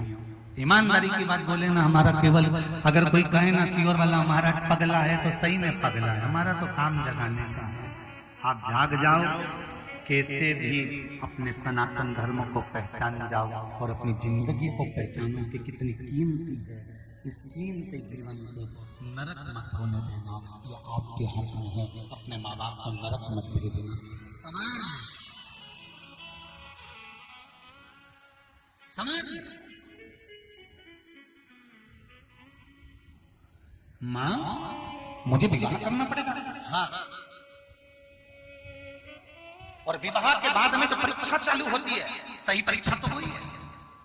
ये जितनी परीक्षा तुमने दी, 10th की, 12th की, फर्स्ट ईयर की, सेकंड ईयर की, MBA की, इंजीनियर की, डॉक्टर की, ये सारी परीक्षा हल्की है जिंदगी की परीक्षा के आगे। अच्छे अच्छे डॉक्टर और मिनिस्टर, अच्छे अच्छे कलेक्टर और SP भी घर की परीक्षा में फेल हो जाते हैं। घर की परीक्षा में फेल। अच्छे अच्छे संत महात्मा भी घर की परीक्षा में फेल हो जाते हैं। देखा होगा भी, एक संत ने बीच में सुसाइड कर लिया था, एक इंदौर के संत ने सुसाइड कर लिया था। सारी परीक्षा में पास हो सकते हैं, अच्छे अच्छे प्रवचन दे सकते हैं, अच्छा अच्छा समझा सकते हैं, ज्ञान बांट सकते हैं, बड़ी बड़ी परीक्षा इंजीनियर, कलेक्टर और SP पास कर सकते हैं, सब कुछ बन सकते हैं। पर घर की परीक्षा सबसे बड़ी होती है। जब घर में समस्या आती है तो अच्छा अच्छा मिनिस्टर भी हिल जाता है। और वो परीक्षा पास कर ली तो जिंदगी की सारी परीक्षा पास कर ली। उस परीक्षा में हमको वो परीक्षा पास करना है जो अंदर से हिलाती है। नर्मदा की सही परीक्षा तब चालू। माँ ने कह दिया तुम्हारे की शादी करना है, तो माँ शादी कैसे करना है, किससे करूं? अनसुईया जी ने कह दिया तुम अपने कक्ष में जाकर सो जाओ, सुबह उठोगी, जो पुरुष तुम्हें नजर आएगा उसी के साथ तुम्हारा विवाह होगा। अनसुईया जी जाकर सो गई, नर्मदा जाकर सो गई, उठी और उठकर क्या देखती है कि सामने एक अंधा चले आ रहा है, जिसकी आंखें नहीं, शरीर में रोग हो रहा है।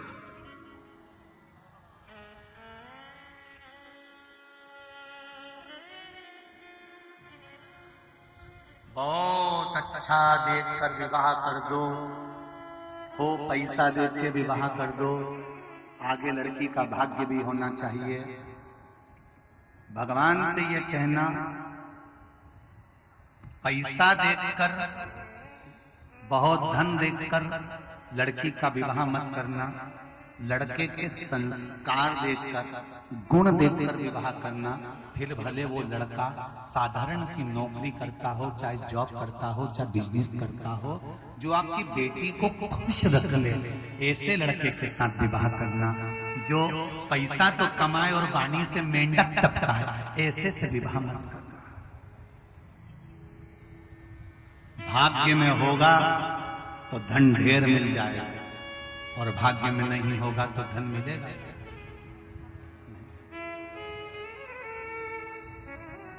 कहां मिलेगा?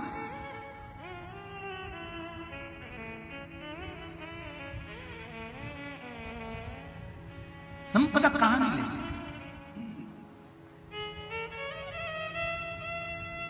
महाराज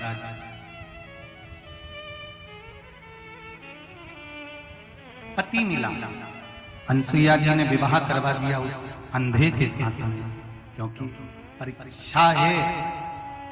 अगर एक पतिव्रता धर्म को धारण करने वाली सात्वित्ववान नारी अगर सोच ले तो यम की कैद से पति को छुड़ा कर ला सकती है।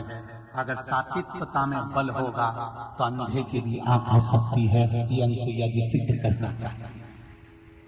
जैसे आगरा से आई हुई बेटी से कहा, भले गोले निकल गए आंख के, पर अगर शंकर पर विश्वास है, रोज शिव जी की पूजन करो और शंकर जी से एक बात कहती रहे कि एक बार तुम्हें देखना है, एक बार देखना है, एक बार देखना है। सूरदास भी रोज प्रार्थना करते रहे थे भगवान कृष्ण से, एक बार तेरा दीदार करना है। तो भगवान ने कुएं के अंदर भगवान कृष्ण ने दीदार करा दिया था। सूरदास को आंखें दे दी थी।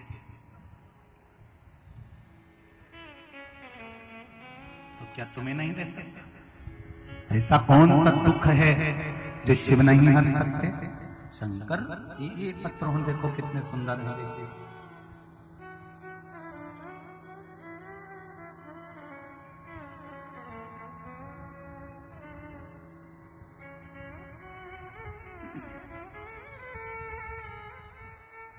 मेरा नाम भगवती चोरे है, गुरुदेव। ग्राम साकेत, इटारसी, जिला नर्मदापुरम, होशंगाबाद से आई हूँ। भगवती जी चोरे कहीं बैठी हो तो हाथ उठाकर दोनों हाथ हिला सकते हैं। अच्छा, पीछे हैं क्या? बिल्कुल ठीक है, हाथ हिलाओ बहन। हाँ, दिख गए, ठीक है। श्री शिवाय नमस्तु बहन। गुरुदेव, भगवान भोलेनाथ की कृपा से मेरे हर काम ऐसे हो जाते हैं कि हमें पता ही नहीं चलता। पशुपति व्रत और भोलेनाथ की कृपा होती है, सारे काम हो जाते हैं गुरुदेव।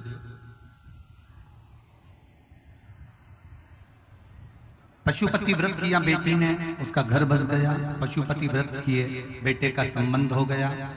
तीसरा पशुपति व्रत किया तो गुरुजी आप विश्वास नहीं मानेंगे, 1 रुपया भी नहीं था मेरे पास में, और कम से कम 10 से 12 लाख की शादी मेरे भोलेनाथ ने मेरे करवा दी बच्चों की। मेरी भांजी को 15 साल शादी के हो गए थे, लेकिन बच्चा नहीं हुआ। डॉक्टरों ने कह दिया था बच्चे दानी में काट है, बच्चा नहीं होगा। बंबई के अस्पताल में दिखाया, लेकिन कुछ नहीं हुआ। और गुरुजी पहला पशुपति व्रत किया, कुछ नहीं हुआ। लेकिन जब दूसरी बार पशुपति व्रत वापिस किया, गलती की क्षमा मांगते हुए दूसरी बार पशुपति व्रत जब कार्य चालू करा, तो बाबा की ऐसी कृपा रही कि 15 दिन के अंदर मेरी भांजी की रिपोर्ट आई और उसका गर्भ ठहर गया। ये शिव की कृपा है। जिसके यहाँ 15 साल तक औलाद नहीं हुई, उसको बाबा ने संतान दे दी। बैठो बहन, हर हर महादेव, बैठ जाइए। ये शिव कृपा। अगर विश्वास है तो भगवान है,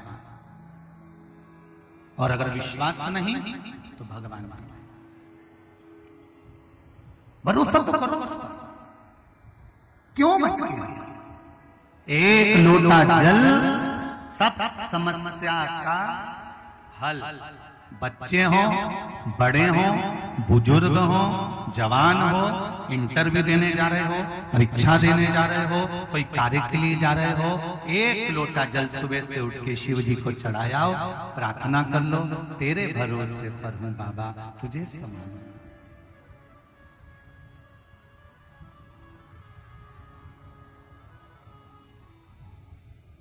भोलेनाथ दया करना,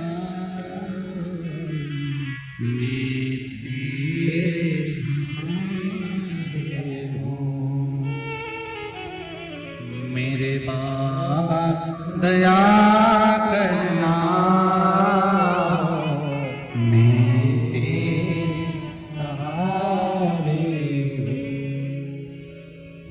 ना घर के सहारे ना परिवार के भरोसे हूँ, ना घर के भरोसे हूँ, ना परिवार के भरोसे हो। मेरे बाबा दया करना, मैं तेरे भरोसे हूँ। भोले बाबा दया करना, मैं तेरे भरोसे हूँ।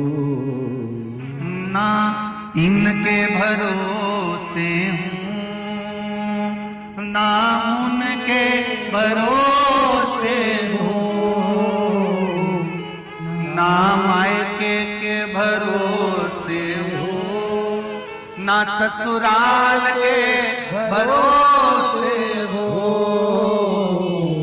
मेरे बाबा दया करना, मैं तेरे भरोसे हूँ। श्री शिवा नमस्तुभ्यं। भगवान शिव के भरोसे महाराज के संगी रूठे, साथी रूठे, रूठे जग सारा रे, पर एक नहीं रूठे महाराज त्रिपुरारी प्यारा रे। सब रूठ जाए तेरा मेरा शंकर नहीं रूठना चाहिए। 5 बार मंत्र बोलेंगे सब लोग मिलकर स्थान पर बैठकर बड़े प्रेम से मन की कामना कर श्री शिवाय नमस्तुभ्यं, श्री शिवाय नमस्तुभ्यं, श्री शिवाय नमस्तुभ्यं, श्री शिवाय नमस्तुभ्यं, श्री शिवाय नमस्तुभ्यं। हर हर शिव से मन की बात आ गई। विवाह हो गया, पति मिल गया, अंधा और शरीर में रोग। अभी कथा में कहा था अगर विश्वास पक्का है परमात्मा मिलता जरूर है। एक पत्र आया है, देखिए।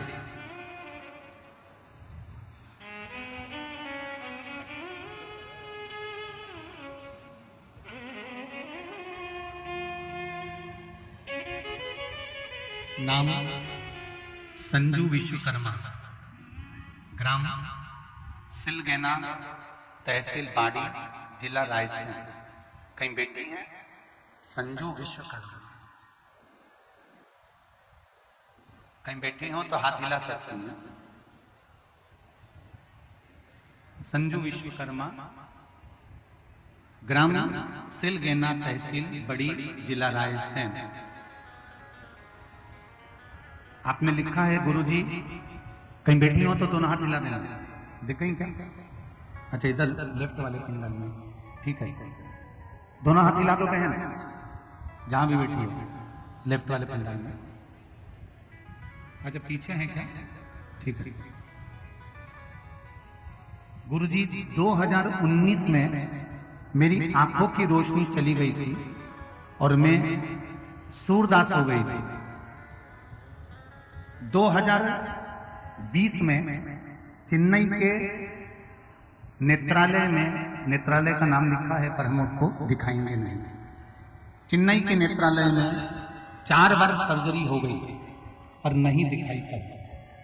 फिर परिवार वालों के कहने पर एक दिन मैंने आपकी कथा सुनी और कथा सुनने के बाद शिव महापुराण में आपने बताया था कि असली शहद शंकर जी के शिवलिंग पर चढ़ाना है, उसे लेकर आना है मंदिर से वापिस और आंखों में उस शहद को लगाना प्रारंभ करना है। गुरुदेव, अब बाबा की कृपा से मुझे धुंधला धुंधला दिखना प्रारंभ हो गया है, ये शिव की कृपा। अब मुझे थोड़ा थोड़ा आंखों से दिखने लगा, धुंधला धुंधला दिखने लगा। अब मैं काम भी धीरे धीरे करना प्रारंभ कर दिया है। बच्ची ने अपना मोबाइल नंबर तक लिख कर डाला है, बेटा शिव की कृपा हुई, अगर आपने शंकर पर विश्वास रखकर शहद चढ़ाकर आंखों पर लगाना प्रारंभ करा है तो ये पक्का है, मेरा शिव साथ था। जो प्रैक्टिकल हम अपने ऊपर भी करते हैं वही प्रैक्टिकल आपको भी बताता। हमारा पुत्र राघव जी को अगर आप कभी नेट पे सर्च करेंगे तो उनको बहुत मोटा चश्मा लगा हुआ था। जब शिव महापुराण के संवाद को हमने एक बार लेख में से निकाला कि शहद चढ़ाकर आंखों में लगाओ, तब हमने राघव की आंखों में भी लगाना प्रारंभ करा। आज लगभग 1.5 से 2 वर्ष हो गए, राघव का चश्मा आंखों से जा चुका है और वो भी बढ़िया स्कूल जाता है।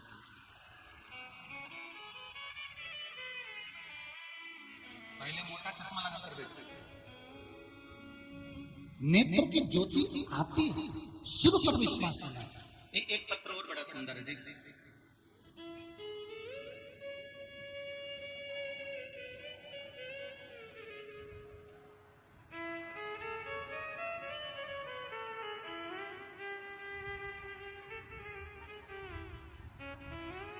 मेरा नाम शिवानी ध्रुवे है, ग्राम मारगांव से आया। कहीं बैठी हो तो हाथ हिला सकती हैं। शिवानी ध्रुवे। 26 जनवरी 2022 को कुबेरेश्वर धाम सीहोर गए हम। बाबा से जो कामना बोलकर आई थी वो कामना मेरी पूरी कर दी। कहाँ है शिवानी जी? आती हैं? दोनों हाथ हिला देता। हर हर महादेव।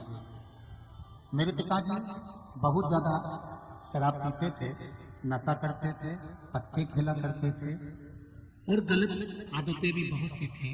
मैं भगवान शिव से कहकर आ गई कुबेरेश्वर भंडारी मेरे पापा को ठीक कर देना, और बाबा की ऐसी कृपा हुई कि मेरे पिताजी को जिस दिन से मैं कुबेरेश्वर धाम से आई वहां की थोड़ी सी रज लाई और वो रज एक दिन मैंने पापा को प्रसाद के रूप में दी और बाबा की ऐसी कृपा हुई कि मेरे पिता की शराब भी छूट गई, गलत काम भी छूट गए और मेरे पापा ठीक हो गए। अब ठीक है बेटा, बैठ जाओ। हर हर महादेव। ये शिव कृपा, विश्वास। एक पत्र और बड़ा सुंदर है, वो भी सुनिए। पत्र बहुत सारे अभी और भी रखे हैं। सोनम गौतम सेमरी हरचंद से हूं। सोनम गौतम सेमरी हरचंद से कहीं बैठी हैं? सोनम जी गौतम सेमरी हरचंद से जहां बैठी हैं आप ही हैं, दोनों हाथ हिला दो। हर हर महादेव। आपकी कथा का इंतजार रहता है गुरुजी, सुनती हूं। मेरा 8 साल का बेटा है, वो भी शिव जी को जल चढ़ाता है, सूर्यदेव को जल चढ़ाने लगा। फुलेरा दूज का उपाय धतूरे का गठान गलाने के लिए आपने बताया था गुरुदेव। मेरे पेट में एक गांठ थी, डॉक्टर ने ऑपरेशन का बोला था, पर मुझे दवाइयों से एलर्जी होने के कारण हमने ऑपरेशन नहीं कराया। ऑपरेशन भी बड़ा बोला था। फिर आपने जो उपाय बताया था गठान को गलाने के लिए धतूरे वाला, वो उपाय करना फुलेरा दूज का चालू करा और बाबा की कृपा से अब मेरे शरीर में मैंने जांच करवाई, गठान पूर्ण तरह से ठीक हो चुकी है। ये शिव कृपा है। देखो बेटा, श्री शिवाय नमस्ते। एक बार हाथ हिला दो दोनों। हर हर महा। बैठ जाइए। शिव कृपा किसके साथ है? और सुना दो एक।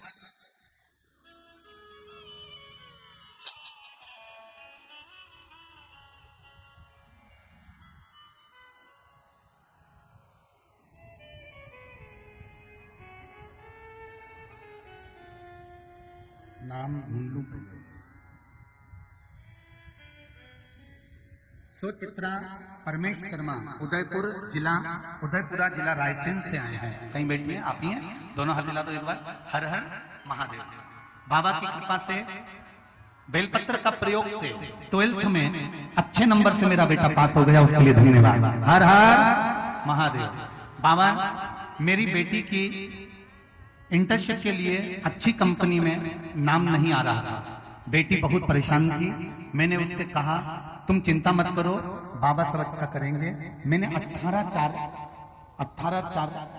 मतलब 18 चौथा महीना अप्रैल 22 से पशुपति व्रत को प्रारंभ किया। बाबा की कृपा से दूसरे सोमवार को अच्छी कंपनी जो कि भारत में दूसरे नंबर पर आती है उसमें इंटरव्यू के लिए मेरी बेटी का नाम आ गया। तो 2 दिन के बाद उसका रिजल्ट आया और मेरी बेटी को उसमें जॉब मिल गया और मेरी बेटी जॉब कर रही है। हर हर बैठो एक बार हाथ हिला दो। हर हर। बहुत सारे अभी और भी लगे हुए हैं, सब पढ़ेंगे तो बहुत सारा टाइम हो जाएगा। कथा पे चलते श्री शिवाय नमस्ते। अब दिल से उसको पुकारो, विश्वास रखकर एक बार अगर उसको पुकारा, एक बार दिल से उसको कहा तो ये निश्चित है सारी समस्या का हल। एक लोटा जल, वो पूर्ण समस्या। और उस पे भरोसा पूरा रखना भाई। सियोर वाले महाराज पे एक व्यक्ति का भरोसा मत करना रे दादा।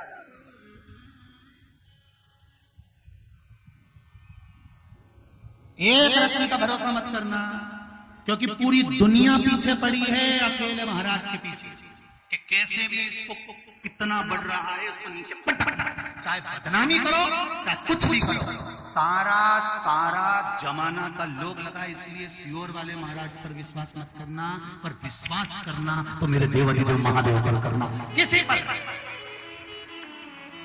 दुनिया के लोग कोई भी चल सकते हैं हमारे साथ में, घबराना नहीं, पर देवाधिदेव महादेव पर भरोसा रखना। एक व्यक्ति पीछे पड़ा हुआ है कि कुछ भी करो,